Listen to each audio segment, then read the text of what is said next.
Familias nicaragüenses, hermanos nicaragüenses, vamos a orar nuestro compromiso de seguir luchando para erradicar la pobreza, para erradicar el hambre, para mejorar las condiciones de vida de todas las familias nicaragüenses.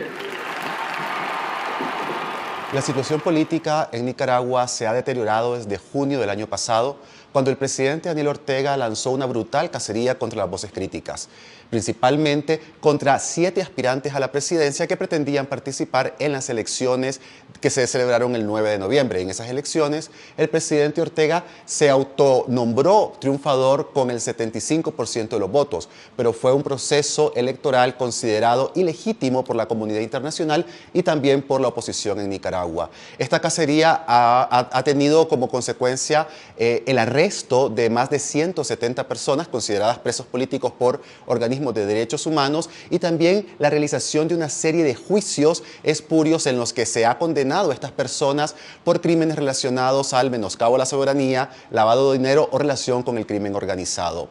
Uno de estos últimos juicios ha sido en contra de la opositora Cristiana Chamorro, considerada como la principal aspirante de la oposición, quien podría hacerle o plantarle cara al presidente Ortega en las elecciones de noviembre. A Chamorro se le ha condenado por lavado de dinero en una condena inédita de 8 años de prisión. ¡Libertad! ¡Libertad!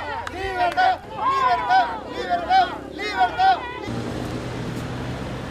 Esto ha hecho que haya reacciones internacionales, pero también dentro del propio sistema del régimen nicaragüense.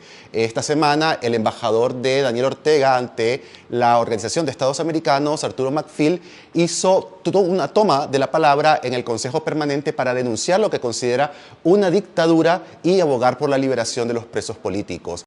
Tomo la palabra el día de hoy en nombre de más de 177 presos políticos y más de 350 personas que han perdido la vida en mi país desde el año 2018.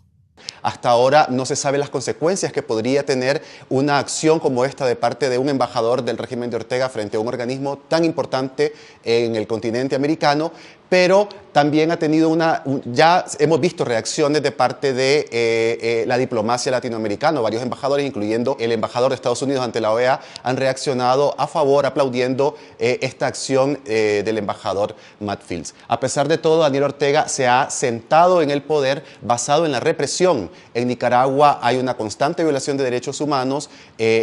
Toda persona que decida hacer una crítica, por mínima que sea, sabe que se puede enfrentar a la cárcel y a una acusación basada en unas leyes espurias que el presidente y la Asamblea Nacional aprobaron el año pasado precisamente para perseguir a estas voces críticas. Ortega se mantiene aislado, hay varias condenas tanto de Estados Unidos, de la Unión Europea, de la OEA en contra de su régimen. Estados Unidos y la Unión Europea también han impuesto sanciones tanto al régimen en general como particularmente a personas ligadas al presidente Ortega, su esposa y vicepresidenta Rosario Murillo y sus hijos, y América Latina en su mayoría ha aislado a Nicaragua. Sin embargo, Ortega no parece estar dispuesto a abrirse a una negociación, a un diálogo para encontrar una salida a la crisis que afecta a Nicaragua desde 2018. Hay que recordar que en ese año se desarrollaron manifestaciones multitudinarias que pedían la salida del régimen y Ortega respondió con una brutal represión que dejó más de 360 personas muertas, en lo que organismos de derechos humanos catalogan también